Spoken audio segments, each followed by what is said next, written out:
Last Friday, meron po tayong Bible study. At habang tayo ay naroon sa John chapter 7, pinaalala ng Panginoon sa akin yung kahalagahan ng kapangyarihan na ipinangako ng Panginoon sa atin.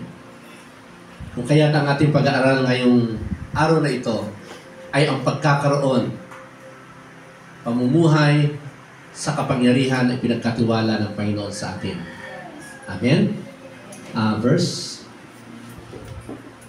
Ang sabi ng Panginoon dun sa John chapter 14, 16 to 18, I will ask the Father, and He will give you another counselor to be with you forever. The Spirit of truth. I tell you, it is for your good that I am going away. Unless I go away, the counselor will not come to you. But I go. I will send him to you. Ang sabi ng Panginoon ay ganito, mabuti ako yung umakyat na, mas mabuti na ako ay pupunta na sa Ama. But, ipapadala ko, I will send the Holy Spirit, the counselor, to be with you. Amen. Pwede naman, makinig kayo dito, pwede naman kukunin na tayo kaagad ng Panginoon sa langit para wala na tayong problema. Tama? Para wala na tayong hirap. Kaya lang, ang sabi ng Panginoon, paano naman yung mga hindi pa nakakakilala sa akin? Ngayon, mas mabuti ako umakyat na ako, ipapadala ko ang aking kapangyarihan. Kasi kapag narito si Jesus, tumingin kayo sa akin, nasa body siya, iisa lang siya. Kung nasa Pilipinas lang. Kaya ang sabi sa kanyang salita is, I will pour out. Ibubuhos ko ang aking presensya sa pamamagitan ng Banal na Espiritu. Amen. Kaya sa oras na ito, linggo, araw ng pagsamba, hindi lang narito si Jesus, kundi all over the world na kung saan naroon ang presensya ng Panginoon. Amen. Gets mo ba natin? Amen. Kung nasa katawan lang siya, dito lang siya magpapagaling. Dito lang siya nangungusap. Pero anong sabi niya? Ibinuhos ko ang aking kapangyarihan. Yung word na buhos, ito ay, kung tawagin, masagana na ibinigay niya. Kaya makita mo, Canada, Australia, US, nasaan man sulok, naroon ang presensya ng Panginoon. Okay, kaya ang pag-aaralan natin ngayong umaga, is all about the Holy Spirit baptism. Okay? So, I hope na ako'y matapos ko ito. This is a long topic, but I sense in my heart na kailangan natin muli mapuspos para tayo ay kagamit-gamit at hindi mapakinabangan ng Satanas. Bagkus kagamit-gamit ang ating buhay na pinagpala ng Diyos. Yes. Amen po ba yun? Amen. Alright, let's go na. Ang sabi ng John, sa kahuli-hulihan, pinakatanging araw ng pista, tumayo si Jesus at nagsalita ng malakas. Sabi niyo nga, loud voice. Loud. Ang sabi sa some translation, sumigaw ng malakas. Sumigaw ng malakas. Kapag kayo'y sumigaw ng malakas, ano ibig sabihin nito? May strength. Ate Merly, kapag ikaw sumigaw ng malakas, Dalawa lang yung galit. Masaya. ibig sabihin may emphasis. Tama? Yung gusto mong, kumbaga urgent or emergency. Excited. Minsan tayo nga, huy! Hello? Napapalakas tayo. Kaya kapag ikaw ay sumigaw, Sumigaw. ano ibig sabihin nun? Noon kapag tumatakbo ka sa basketball, di ba? Overwhelmed. Sisigaw ka dun eh. Para ipasa ka agad. Sobrang saya. Sobrang saya or tinatawag na pinakamahalaga. Bakit kaya sumigaw si Jesus? Tingnan nyo ha. Kayong mga nauuhaw, ito yung sinigaw niya. Kayong nauuhaw ay lumapit sa akin at uminom. Sumigaw ang Panginoon, nasa kalagitnaan ng piyesta. Kapag sinabing piyesta, sagana sa pagkain na ba? Sagana sa inumin. Ang sabi dito, sagana sa lakasan mo. Sagana ng lahat. Kasi piyesta. Pinaghahandaan ang araw na yan. Yes. Kaya ang sabi ng Panginoon dito, ang kanyang mga disciples, ang kanyang mga kapatid, pumunta ka na doon. Tingnan nyo ha, pumunta ka na doon sa piyesta. Di ba gusto mo magpakilala? Sige, para lalo ka sumikat. Yan naman ang gusto mo eh. Ipaparaphrase ko lang. Kasi sabi doon sa salita ng Diyos, hindi pa kasi nakakakilala ang mga kapatid ni Jesus. Ang akala nila kay Jesus ay gusto nila maging sikat. So magpakilala ka pa. Ilantan mo yung sarili. Ano sabi ni Jesus? Ang panahon nyo, anytime. Pero meron akong sariling panahon na ako'y sisikat. Yes. Ganun pa man, pumunta si Jesus dahil hindi siya killjoy. Kapag tayo nagkakainan, naroon si Jesus. Dahil masaya nyo. So pumunta pa rin si Jesus. Pero ano sabi niya? I came not to do my will, but the will of Him who sent me. Pumunta ako doon. Pero hindi sa akin sarili. Dahil ayaw kong itaas ang akin sarili. Gusto kong itaas yung nagsugo sa akin. And then, ito yung sinagaw niya. Ang tinutukoy na dito ay hindi yung physical. Sino yung gusto uminom? Ang sabi niya, lumapit sa akin. Sino yung nauuhaw? Ang sabi niya, lumapit sa akin at uminom. Kasi yung galing sa Diyos, walang katumbas na nakaginhawaan. Di ba? Kapag uminom tayo, ano yung salita nyo? Ray, kapag pagod na pagod ka sa basketball, tapos uminom ka. Wow! Sarap! Hello? So, sabi ni Jesus dito, tuloy muna. Tuloy. Ang tinutukoy niya yung Espiritu tatanggapin ng mga sumasampalataya sa Kanya. Sapagkat hindi pa na ipapagkaloob noon ang Espiritu dahil si Jesus ay hindi pa niluwalhati. Sumigaw si Jesus at ang kanyang isinigaw, kung sino nauuhaw, lumapit kayo sa akin. Ang tinutukoy ni Jesus ay ang kanyang banal na Espiritu. Dahil noon, hindi pa na-crucify si Christ, hindi pa siya nabuhay magmuli, at hindi pa siya umakyat. So, ang gusto niya, para ang mga tao ay hindi na naghahanap ng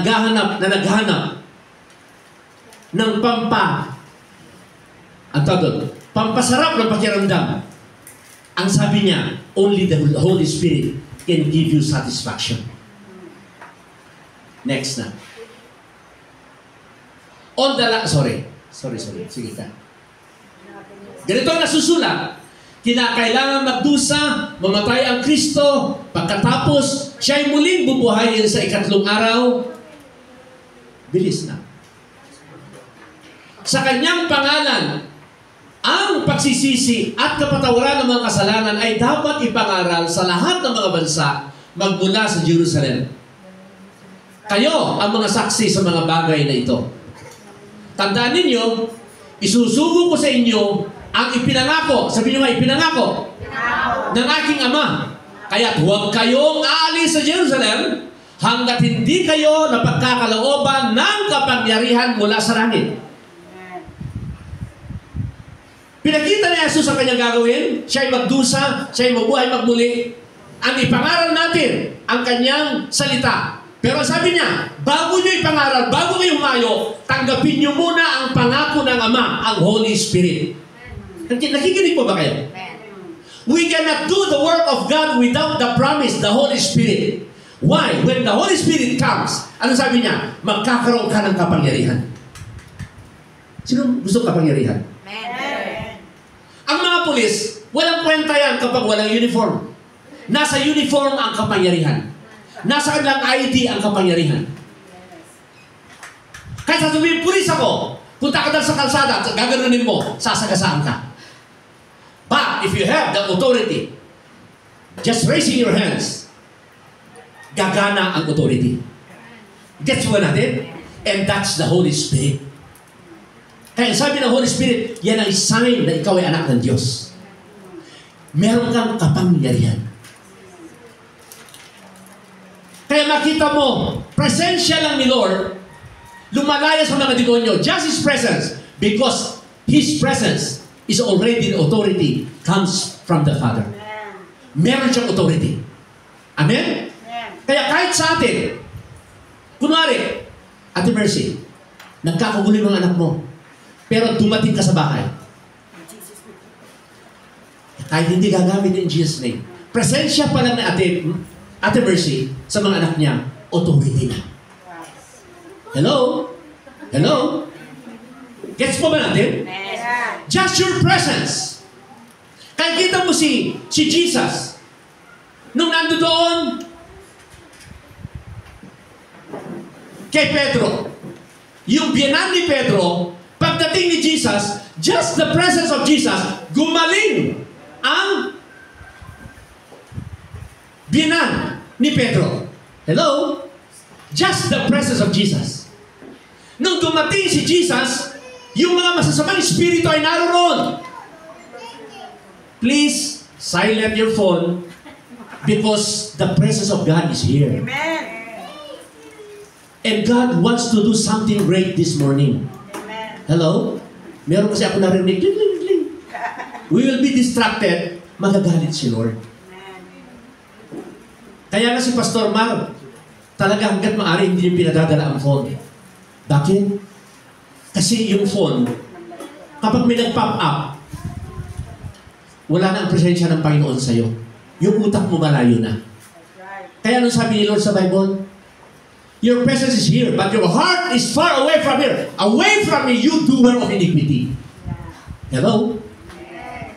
Nagagalit si Lord kapag narito presensya mo, pero yung mind mo, yung soul mo, ay wala rito. The kind of worship that I accept, sabi ni Jesus, is you worship me from your heart. I'm looking at your heart. Amen po ba yun? Amen. Let's go. So ano sabi niya? You are witnesses. Ito po yung promise sa Old Testament. Ito yung prophecy. Ito yung promise. Tingnan nyo. Pagkatapos nito, ipagkakaloob ko ang aking espiritu sa lahat ng tao. Ito yung promise. Ano daw? Sa lahat ng Tao. Ayon kay Jesus, sa lahat ng tao na nananampalataya sa Kanya. Amen? Ipapahayag na inyong mga anak, lalaki at babae, ang aking mga mensahe. Sabihin nyo nga, babae at lalaki, kapag nasa iyo ang pangako, ipapahayag mo ang mensahe ng Panginoon. Huwag tayo maniniwala sa ilang mga churches na nagtuturo, bawal ang babae tumayo. Meron pong katuruan, yes ang nasa Bible, don't allow yung mga babae. But if they were given an authority, they have to do it.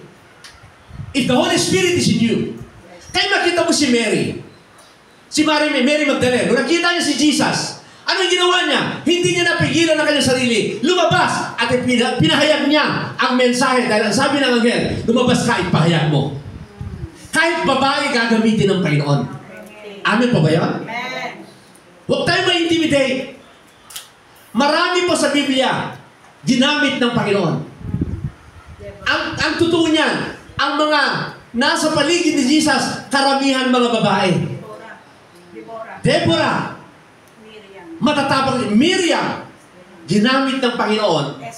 Esther. Matitindi itong mga babae ito. Amen. Kunwari naman, mga duwag ng mga lalaki, anong gawin ng mga babae? Guys, up. Ayaw nilang tumayo. Mga tumatatawa. Ang sabi dito, tumatayo ang mga Deborah. Yung matatapang na ipapahayag ang salita ng Panginoon. Ano pa sunod? Next. Magkakaroon kayo ng mga panaginip ang inyong matatandang lalaki At makakita ng mga pangitain ang inyong mga kabataang lalaki. Okay? Tingnan nyo ha. Kahit matanda na. Kuya Hermie, matanda na ba tayo? Kami ni Kuya Hermie, dalawa lang kami na senior dito. Tingnan nyo ha. Kahit mga may edad na, meron pa rin tinatawag na pangitain. May pangarap pa rin. Yung mga kabataan naman, meron naman silang dream. Ganun din, may pangarap sila. Okay, ano ba yan ang magagawa kapag yung Holy Spirit ay sumasayo? Ano ba sabi dito? Makakakita ng mga pangitain ng inyong mga kabataan lalaki. Let's go. Subalit, eto na. Kaya makita natin sa Acts. Tingnan nyo dito ha. Subalit, tatanggap kayo. Ito na. Dito sa New Testament na. Tatanggap kayo ng kapangyarihan pagbaba sa inyo ng Espiritu Santo at kayo'y magiging mga saksi ko sa Jerusalem, sa buong Judea, sa Samaria, hanggang sa dulo ng daigdig. Kapag ang Holy Spirit ay sumasayo, tingnan nyo ha, meron kang kapangyarihan at makakapangaral ka, gagamitin ka sa Jerusalem, sa Judea, and to the outermost part of the earth. Gagamitin ka sa GMA, sabi niya, gagamitin ka sa Cavite, gagamitin ka sa amansulok ng mundo. Sabi niyo nga mundo. Ang gagawin ng Panginoon. So, pinangako ni Jesus, humayo kayo, pero kailangan nyo ang ipinangako ng Ama, the Holy Spirit. Ano ngayon yung work of the Holy Spirit? Let's go na to the work of the Holy Spirit. Alright? Let's go. Ito yung unang work of the Holy Spirit. Sa personal, sa iyong personal, nakikinig po ba kayo? Sa personal na pamumuhay natin, kasi meron tatlo. Okay? Personal, and then sa ministry. So, unahin natin yung personal. Sa personal natin, ang Espiritu ang nagpapatotoo kasama ng ating Espiritu na tayo yung mga anak ng Diyos. Amen. So, ito yung unang ginawa. Sa'yo ngayon, may nangungusap sa puso mo na nagsasabi, ikaw ay anak ng Diyos. Yes. Hello? Yung Holy Spirit, sinasabi na ikaw ay anak ng Diyos. Ito yung work of the Holy Spirit. Pangalawa, next na. He teaches. Anong ginawa? Basahin natin sabay-sabay kung kaya. Ngunit ang patnubay, ang Espiritu Santo na isusugo ng Ama sa pangalan ko, ang siyang magtuturo sa inyo ng lahat ng bagay at magpapaalala ng lahat ng sinabi ko sa inyo. Yes. Hello? Huwag tayo maniniwala sa simbahan na preacher lang, ministro lang, ang pwede magturo. Dahil malinaw dito na kapag baba ng Holy Spirit sa'yo, yung Holy Spirit, He will teach you all things. Sabihin nyo nga, all things. All things. Ikaw ba, bakit ka nakapagsasalita? Dahil yung Holy Spirit ay sumasayo. Bakit kayo nakapagsasalita? Boldness to share. Kasi yung Holy Spirit, He will give you the revelation. Yes. Siya magpapaunawa. Amen. Teaching you. Ano kid, ha? Huwag natin sasabihin. Hindi totoo. Yung ilang grupo, ayaw ko nang banggitin, may mga grupo na hindi pwede humawak ng Biblia ang kanilang miyembro. Dahil ang sabi ng Biblia, when the Holy Spirit comes, the Holy Spirit will teach you. Yeah. Number one, He testifies that you are a child of God. Number two, He teaches. Yes. Amen? Yeah. So napakahalaga. Palakpakan natin si Lord. Next na. Ito po yung pangatlo. He guides. Ang lahat ng pinapatnubayan ng Espiritu ng Diyos ay mga anak ng Diyos. Kung ikaw ay anak ng Diyos, papatnubayan ka ng Holy Spirit. Hello? Those who are led by the Spirit of God are children of God. Kapag hindi ka ginagabayan ng Holy Spirit, hindi ka anak ng Diyos. Yes. Ang pinapatnubayan ng anak ng Diyos ay ang kanyang anak. Yes. Tumingin kayo sa akin. Sige, sasabihin ko, Kristiyano ako. Pero papunta akong beer house. Anak ba ako ng Diyos? Yes. Sasabihin ko, anak ako ng Diyos. Pero patungo ako sa sugalan. Anak ako ng Diyos, pero kapag tinawag ako ng barkada mag-inuman, pupunta ako. Nandun ba yung patnubay ng Holy Spirit? Wow. I am not a child of God. Yes. Because if you are a child of God, gagabayan ka ng Holy Spirit. So ito po yung pangatlo. Ano yung trabaho ng Holy Spirit? Gabayan ka. Ano yung pang-apat? He helped us live a life pleasing to God. Sinasabi ko sa inyo, mamuhay kayo ayon sa Espiritu at hindi ninyo pagbibigyan ang mga pagnanasa ng laman. Ito po yung pang-apat. Tinutulungan ka para makapamuhay ka ng kabanalan. Hello? Hello? Para hindi tayo magkasala, sabi dito, hingin mo ang tulong ng banal na Espiritu para maluwalhati ang Diyos sa buhay mo. The work of the Holy Spirit is to help you. Kaya, ang Holy Spirit ay ganito, lagi kang umudyok yan. Anak, huwag mong gawin yan. Hello? Amen. Nandyan yung Holy Spirit. Gagawin mo pa lang, nandyan na yung udyok niya. Yes. Kaya wala tayong ibang gawin, kundi Sumunod. sumunod. Bakit? May sinabi sa Biblia, quench not the Spirit. Huwag mong pigilan ang paggalaw ng Espiritu sa buhay mo. Bakit? Kapahamakan ang sabi diyan sa salita ng Panginoon. Merong kapahamakan kasi ayaw mong humingi ng tulong sa banal na Espiritu. This is the number 4 work of the Holy Spirit. Hello? Parang maganda yung bulong nila. Maganda yung bulong nila. Bakit daw naka-stay dito?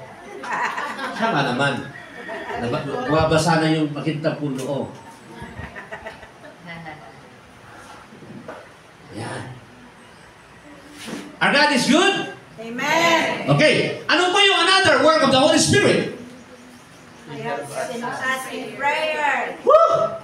Hallelujah. Ang sabi dito, sabay-sabay. Gayon din naman, tinutulungan tayo ng Espiritu sa ating kahinaan sapagkat hindi tayo marunong manalangin na nararapat. Ano yung ginagawa ng Holy Spirit? Tinutulungan. Naranasan niyo ba ito? Gusto mo mag-pray pero parang walang lalabas. Yes, yes. Pero, Ng sige, power. okay lang yan na. Sige, paikutin mo. Tingnan nyo ha. There are times you cannot pray yung nararapat na panalangin. Yan ang sabi dito. But the Holy Spirit will help you. Hello? Kaya kung tawagin dyan, may tinatawag tayong prayer na groaning. Yung parang ba umuungal. Check. Nung ikaw yung nag-pray noong araw, let's say, halimbawa natin si Jimboy, di ba parang hindi mo alam yung bubuksan mo? Pero nung gagawin mo, Lord! Puro Lord ka lang. Tama? Sino ba yung nakaranas ng gano'n? Amen. Yes. Na parang lang, gusto mo mag-pray, pero naririto lang, hindi mo mailabas. Yes. But the Holy Spirit will give you utterance. Yes. Kaya mamaya, yan yung tinatawag na speaking in tongues. You cannot speak your words, but the Holy Spirit will help you. Kaya nga may sinabi dyan, mamaya, tatalakayin natin yun. Kaya makita niyo yung handala basikara bahandasaya. Hindi mo maibigkas, but the Holy Spirit will give you the utterance. Yes. Sometimes, if not utterance, groaning. Iyak. Iiyak ka na lang. Tawa. Yes. Tawa rin pa. Sino ba nakaranas ng ganon? Walang lalabas, pero umiiyak ka. Amen. Pero parang gusto mo, pero parang walang lalabas. Narito lang. Tawa pa. But the Holy Spirit can help you to give utterance.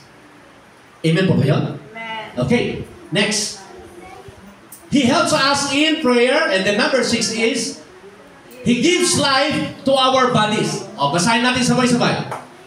Kung naninirahan sa inyo ang Espiritu ng Diyos, na siyang muling bumuhay kay Jesus, Jesu Cristo, siya ang muling bubuhay sa inyong mga katawan, may kamatayan, sa pamamagitan din ng kanyang espiritu na ninirahan sa inyo. Tingnan nyo ito. Pagdating ng panahon, yung katawan mo yan, katawan mo ito, na mortal. Ibig sabihin laman, ito. Kasalanan. Kapag tinanggap mo yung Holy Spirit, Wala na. kung paano binago ang katawan ni Kristo, di ba namatay si Christ? Hello? Amen. Pero nabuhay siya magmuli sa pamamagitan ng Holy Spirit. Yung tinanggap niyong Holy Spirit, yan din ang magbabago sa iyong katawan pagdating ng panahon. Wow. Nakuha niyo ba? Yes. Dahil pagdating sa langit, hindi na ito laman. Hindi na makapasok itong laman na ito. Dahil itong laman na ito ay may hangganan. Papalitan ito sa kapangyarihan ng Banal na Espiritu ng katawan na wala ng kamatayan. Ayan. Hallelujah. Sino ang gagawa nun? Yung Holy Spirit na tinanggap mo. Yes. Amen? Kaya ganun kahalaga ang pagtanggap sa pangako ng Ama na tanggapin mo ang Holy Spirit, ito magbibigay ng buhay sa iyo. Gets pa ba natin? Yes. Mababago ito. The Holy Spirit na nasa sa iyo, babaguhin ka, bibigyan ka ng bagong buhay pagdating ng panahon. It gives life. Bibigyan ka ng buhay na walang hanggan dahil itong katawan na ito ay papalitan ng hindi mabubulok na katawan. Amin po ba? At ano sabi doon? Life forevermore in the presence of God. Amen? Kaya, sabi ng Bible, kung meron kayong bigyan ng halaga, ay ang spiritual na bagay. Dahil yung katawan, kung binibigyan mo yan ng halaga, yung laman, iiwanan mo yan. Ang sabi ng Panginoon, ang tunay na kayamanan, ang sabi niya, ay yung kayamanan na walang hanggan. Amen. Yung kamamatay lang, nandun kami ni Mrs., dinalaw namin yung isang pastor natin na gumawa ng aming bahay. Nasa elementary lang siya, pero international siya. Meron siyang gift, magaling sa carpentry. Kinuha siya sa Australia, umiikot siya doon para maggawa ng mga bahay, building, church. At ngayon ay kinuha na ni Lord. Iyak yung mga tao, si Kuya Roger, Pastor Roger, iyak yung mga tao dahil siyempre, bukod doon, singer pa siya. Yung kinakanta natin, compose niya, yung ilang kanta natin na lumalaganap ngayon. So ano ibig sabihin nun? Ang kayamanan niya ay yung kanyang relasyon sa Diyos. Yung ginamit na simbahan, tinayo niya, kita niya sa ibang bansa. At ayon doon sa kanyang asawa, may 400 pa siya na gagawing parking. Inalay niya rin sa church. At ang sabi ng kanyang asawa sa amin, mga anak, huwag niyong aangkinin yung binigay ng tatay niyo sa church. Ang bahay natin ay nandyan sa likod. Meron naman tayo dadaanan dyan na ibinigay ni tatay. Ito ay sa Panginoon. Amen? Amen. Tatlo yung kanyang anak. Okay? So let's go. He gives life. Meron ba ba?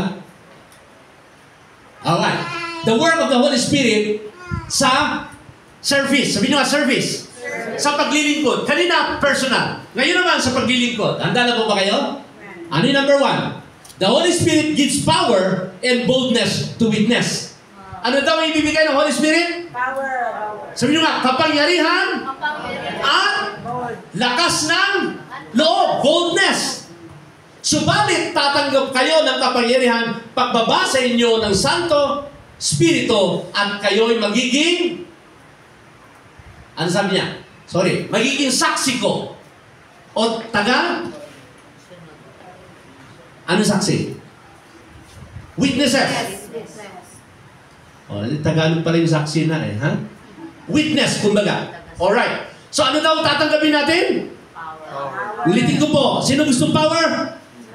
Without the Holy Spirit, powerless tayo. Pero kapag yung Holy Spirit, magtataka ka, yung pinapangaralan mo minsan, biglang umiiyak. Tinatouch. That's the work of the Holy Amen? Ano minsan ang sabi mo po? Itong walang buhok na ito ang may kagawa nito sa buhay ko. Pinagtyagaan ako.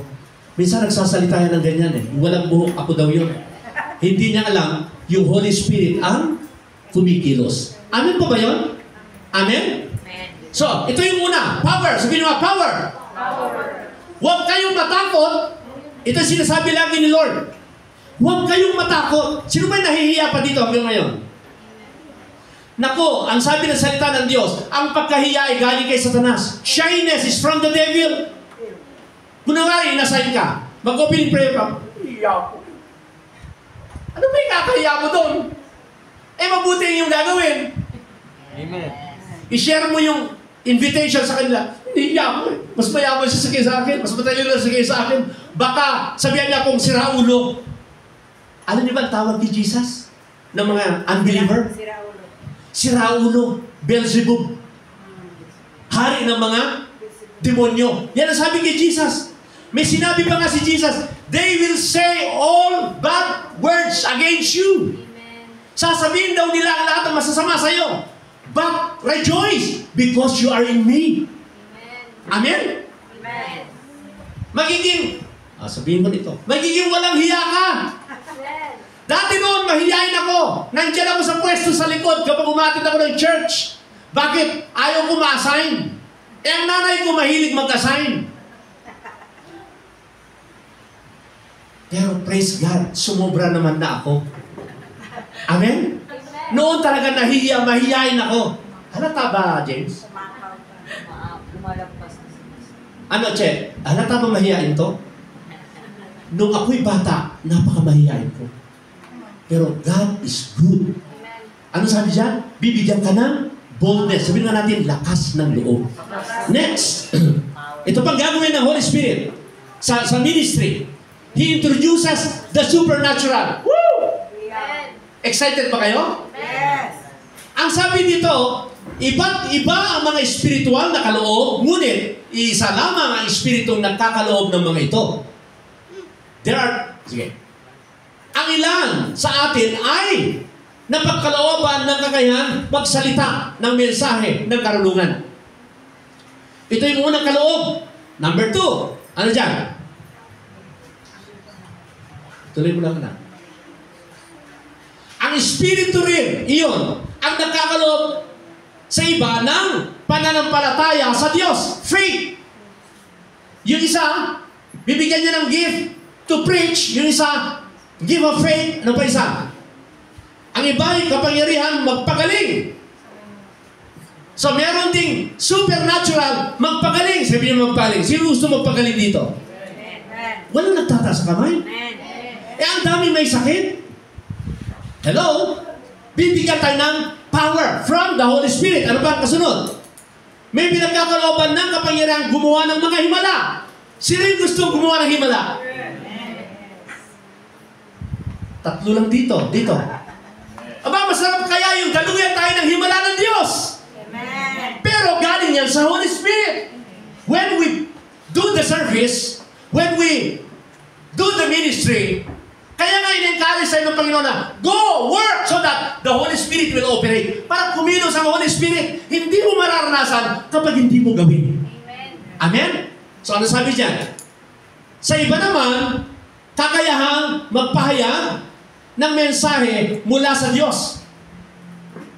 Yung may sinasabi ang Panginoon, and then ikaw ang magpapahayag. Ito ang sinasabi ng Panginoon. God will speak in your spirit, na sasabihin mo ang mensahe ng Diyos. Hello? The Lord said. Yung salitang prophecy or the Lord said. Kaya makita mo dito sa Bible, makita niyo dyan, biglang may tatayo. Meron dito gumagawa ng ganitong kasalanan. Ginagamit ng Panginoon. Meron dito nagnanakaw. Meron dito nangangalunya. Meron Holy Spirit na mangungusap. Hello? Meron dito, ganito ang ginagawa. Kasi, gift yun from the Holy Spirit. That's right. Amen po ba yun? Okay, next. Sana tayo. Mensahe. At sa iba kakayahang kumilala kung alin kaloob ang mula sa Espiritu at kung alin ang hindi. Tinatawag discernment. Discernment spirit. Kunwari, sa paglilingkod natin, ay makita mo si Paul dito, away from me, you Satan. Nagaganya sila Peter.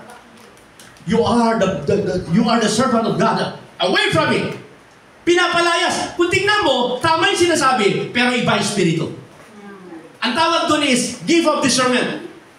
Na-discern niya. Ang tawag is, alam niya ang nasa kalooban. Discern. You can discern.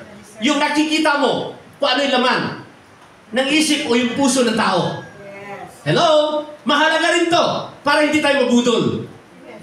Amen? Kasi ngayon, ang dami naman bubudol. Pupunta sa inyo, kunwari paiyak-iyak. Kunwari, Yeah? But the gift of discernment, God will come. discern mo. Papasok sa'yo at sasabihin niya, teka muna. Biglang kinakausap. Tapos, Kami, nabudol na rin kasi. Nung nasa Pasay kami, may pumunta sa amin. Ang galing magpaliwanag. English pa nga eh. May transfusion, dami siyang sinasabi. Pero nag-pray kami ni Mrs. And then, the Lord moved.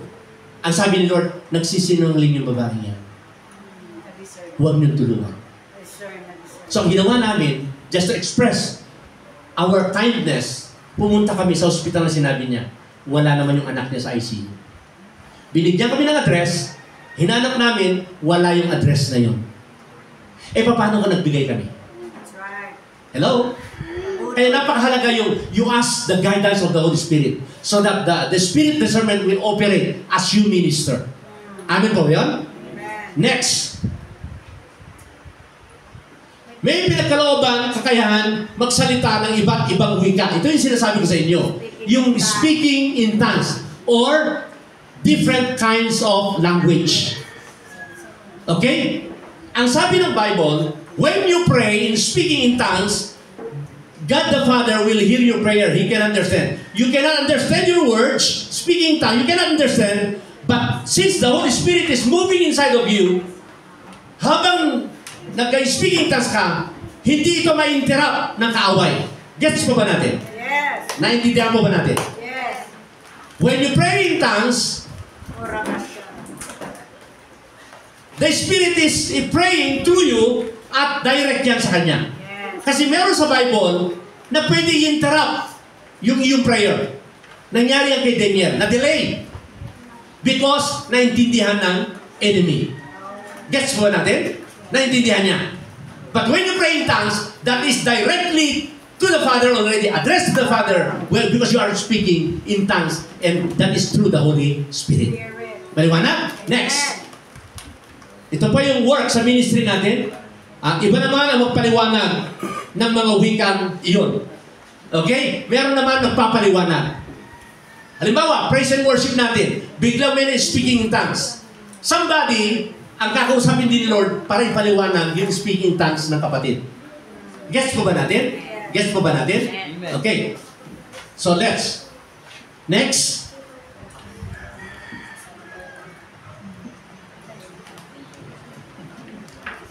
Number 3.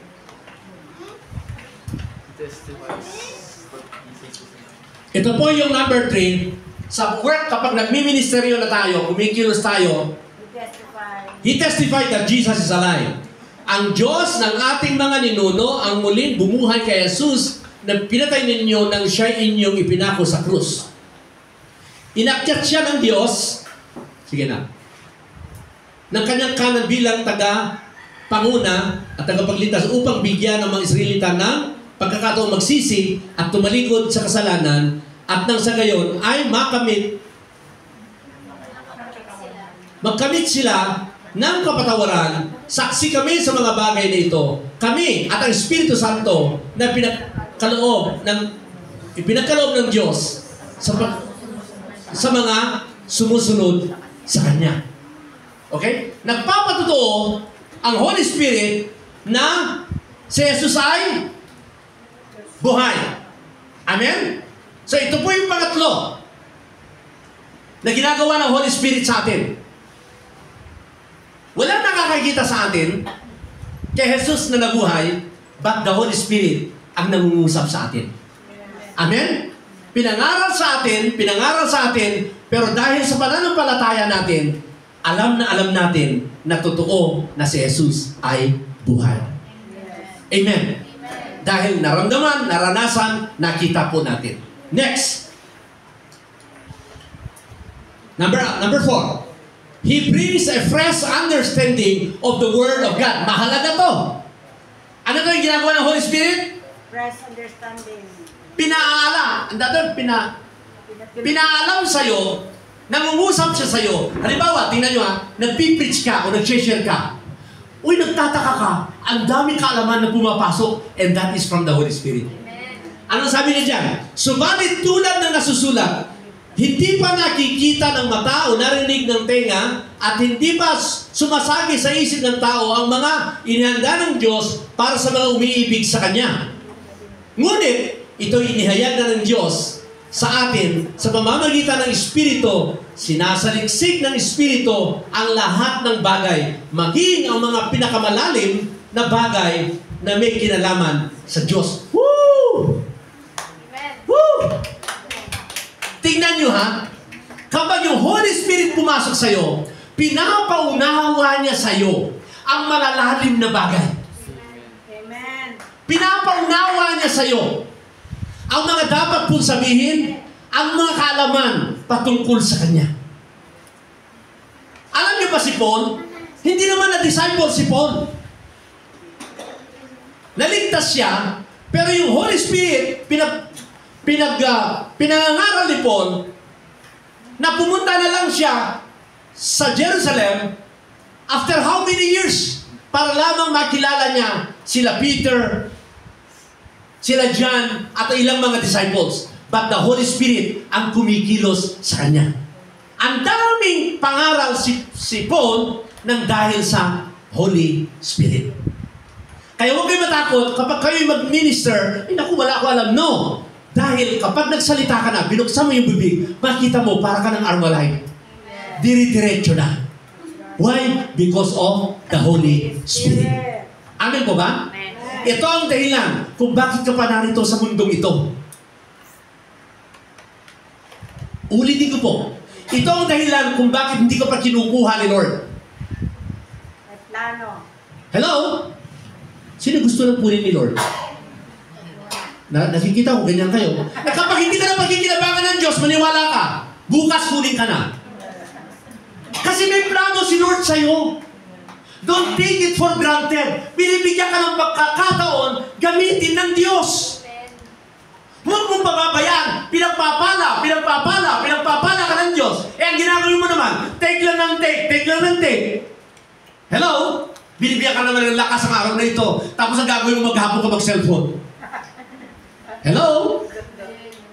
Maghapon ka maglaba. Maghapon ka magdaldalan. Hindi mo man ang binabanggit ang kaputihan ng Diyos. Sabi sa katabi mo, hindi ka pinatatamaan ni Pastor. Sabi mo sa kanya, sinasabi niya na mayroon kang dahilan kung bakit ka pa nabubuhay. Aba, wag niyo naman ako sasagutin. Pastor, ako hina ng tahanan, dami akong ginagawa. Hoy, kaya ka nabubuhay dahil sa Diyos. Hindi ka nabubuhay dahil nanay ka. Hello? Sinagot ako dati niyan Pero alam niyo po, yung nanay ni Pastor Robert, nung nalaman niya yun, ang dahilan, grabe, ang dami siyang nasira. At alam niyo ba, humaba ang kanyang buhay. At alam niyo ba, kahit may sakit, grabe yun. Yung nanginginig na sa sakit, pupunta pa rin sa church, pag uwi na magaling na.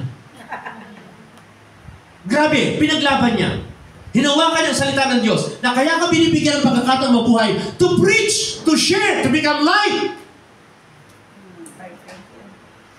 Huwag naman yung pagkagising mo, ano kayo namin po ngayon? Naghahanap ka ng gagawin mo, pero nalilimutan mo yung, Lord, ano ba yung pagkagawa mo? Hindi nga, huwag tayo tatawa.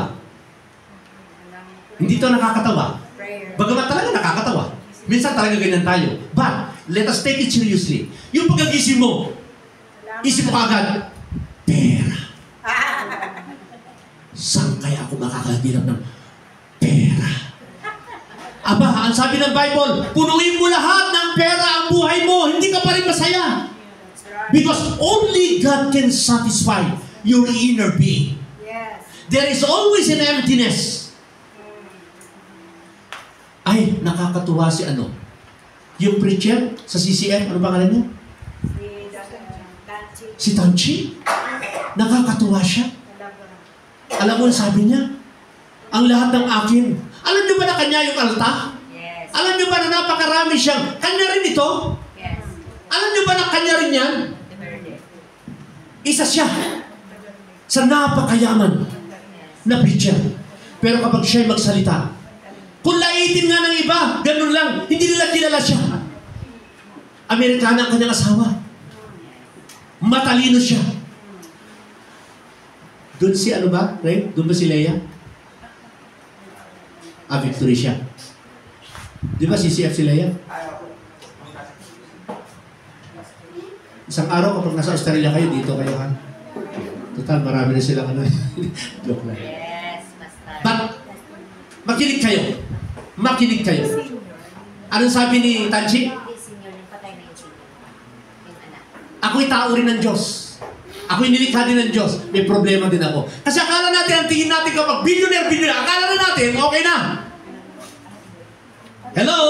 Nakikinig po ba kayo? Walang katapusan sa mundang ito. Only God can satisfy. Si Ivax, tingnan niyo si Ivax. Ako na ngayon.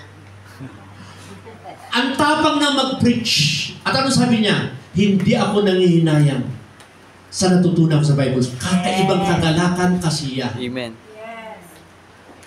Pwede niya sabihin siya, wala ka. Hindi ka naman abogado. Hindi ka naman milyonaryo.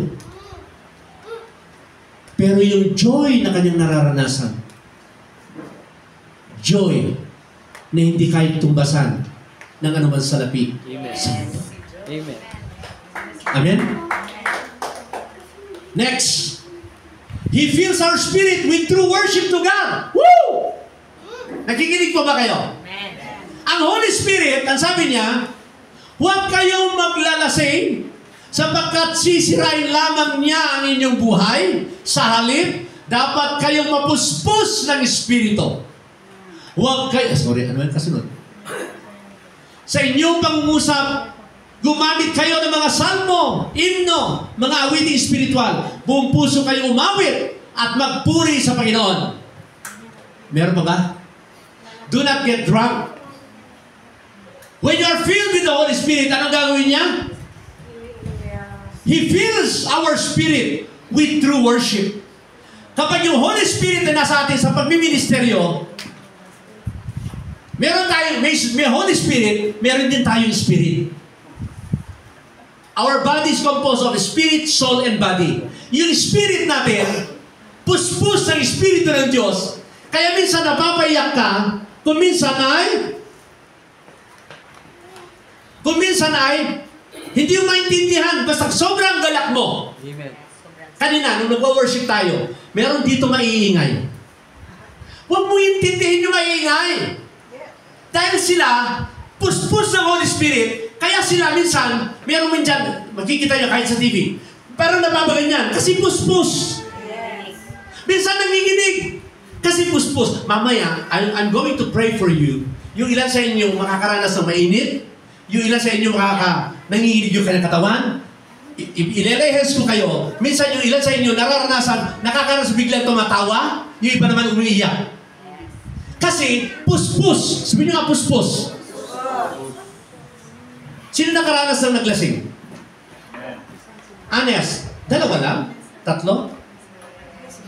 Hindi ko ba nakaranas? Ang alam ko, malakas pa rin.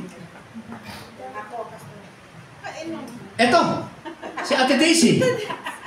Ate Merly, nakaranas kami ba ng lasing? O yung kapatid mo lang? Social daw ito doon eh. Nabanggit niya nung nakaraan. Ayaw niya raw yung mata natin. Ano ba yan? Parang no. Dato? Parang no effect. Pero nung pumasok ang Holy Spirit sa kanya, siya naman si lasing sa Holy Spirit.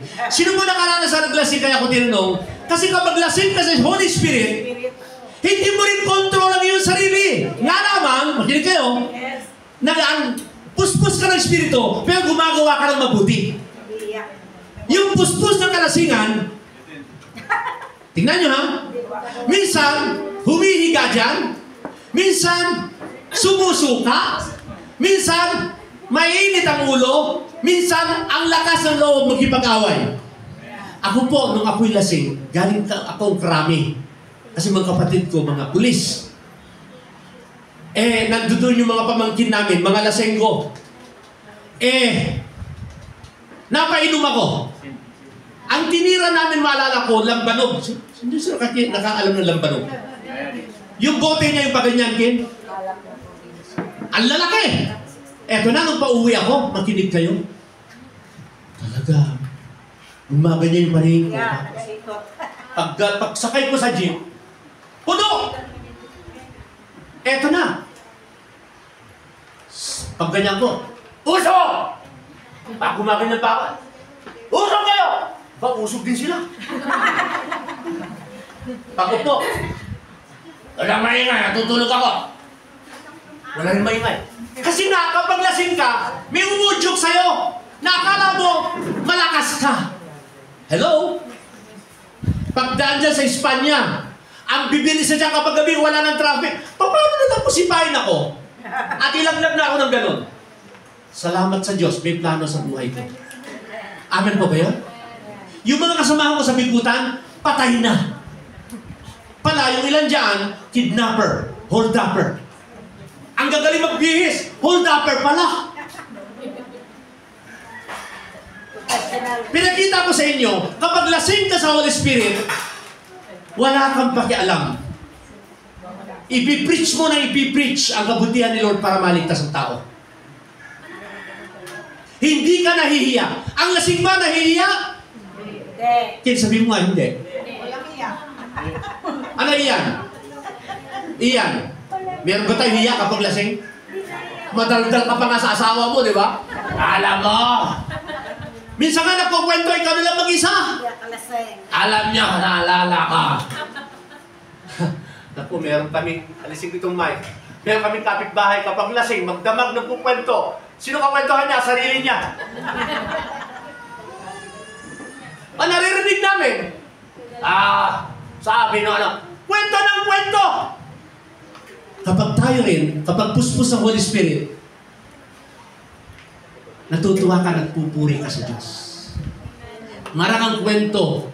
Hindi mo naman kinakausap sarili mo, pero nagsasalita ka ng ganito. Minsan, tumataas pa nga kamay mo eh. Kapag lasing ako sa Holy Spirit, kahit nagdadrive ako, thank you Lord, napapaganda ako. Thank you Lord. Hello? Kasi puspos ng Holy Spirit. He glorifies Jesus. Ito yung ginagawa ng Holy Spirit. Hindi yung sarili ang tinataas, always Jesus ang kanyang tinataas. Hello? Hello? Ano sabi niya? Ngunit pagdating ng Espiritu ng katotohanan, papatnubayan niya kayo sa buong katotohanan, sapagkat ang sasabihin niya ay hindi mula sa kanyang sarili, kundi ang kanyang narinig at ipapahayag niya sa inyo ang mga nangyayari sa hinaharap.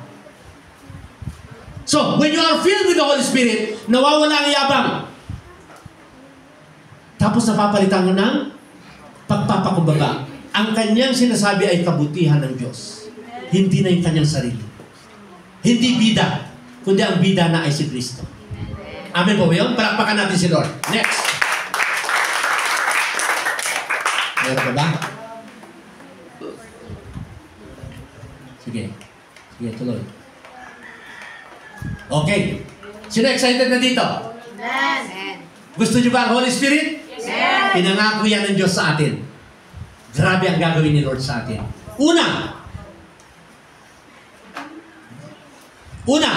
it is a gift, promised by God. Anong gagawin natin? Dahil pangako, regalo. Tanggapin. Ang sabi dyan, ask for it. Dam, kapag may pangako sa akin sa'yo, anong ginagawa mo? Hoy, huwag ka magsisinungaling, akin na. Hello? Minsan, hoy pa nga eh. Anong tawag ba kay akin? Sweetheart, love. Din, anong tawag ni Dam sa'yo? Yan. Pa! Ang sabi dito sa harap, papatayin kita, sabi natin Daisy, oh. Ikaw talaga, Daisy ka. Parang nga tawag niya kay Quinty, pa. Okay, narinig mo yan. Okay, makinig kayo dito. Dahil pangako, ano kailangan? Kailangan daw? Angkinin. Sabi nyo nga, ang angkinin ko, ang Holy Spirit. Maliwanag. Dahil ito'y para sa'yo talaga, nananampalataya ka sa Panginoon, anong gagawin mo? Angkinin mo. Ano sabi dyan na? Huwag mo alisin. Okay, let's. Okay, sabay-sabay. Kayo nga masasama ay marunong magbigay ng mabubuting kaloob sa inyong mga anak. Lalo na ang inyong Ama na nasa langit. Magbibigay ng Espiritu Santo sa mga humihingi. So ano po yung number 1? Hingin natin ang Holy Spirit dahil ito'y regalo sa iyo. Okay, number 2. Begin to praise God as you receive in faith. Siya'y sinamba nila at pagkatapos ay bumalik sila sa Jerusalem na punong-puno ng kagalakan. Palagi silang nasa templo at doon nagpupuri sa Diyos. Ano yung number 1? Hingin mo. Ano yung number 2? Purihin mo ang Diyos. Tayo po tayo. And I'm going to pray for you. Okay? Tayo po tayo. Gawin natin taimtim. Kung meron kang nakitang hadlang, dahil ang Holy Spirit, hindi siya bababa sa'yo kung ayaw mo isuko, ibigay ang buhay mo sa Kanya. Ang ibig sabihin yung nananampalataya, kapag sinabing nananampalataya, you are giving your life to God. Nananampalataya ka sa Kanya na siya ang Diyos mo. Nananampalataya ka sa Kanya na siya ang tagapagligtas mo. I-surrender mo lahat sa Kanya and then ibibigay niya rin yung best sa'yo. Amen? So when we worship God, let us sing that song yung kanina about the Holy Spirit. O kahit yung pangalawa. O kahit yung dalawa. Whatever. Pero yung dalawa kanina. Namin, O Diyos, ang unlimited supernatural power na iyong pinagkakatiwala sa iyong mga anak. Makagagawa, Lord, kami ng mga himala. At Lord, wala nang hadlang sa aming paglapit sa iyo. We can do great things for you. And thank you, Lord, for your promise that greater things you will do because you will now go to the Father. Higit pa ang aming magagawa, O Diyos. Hallelujah.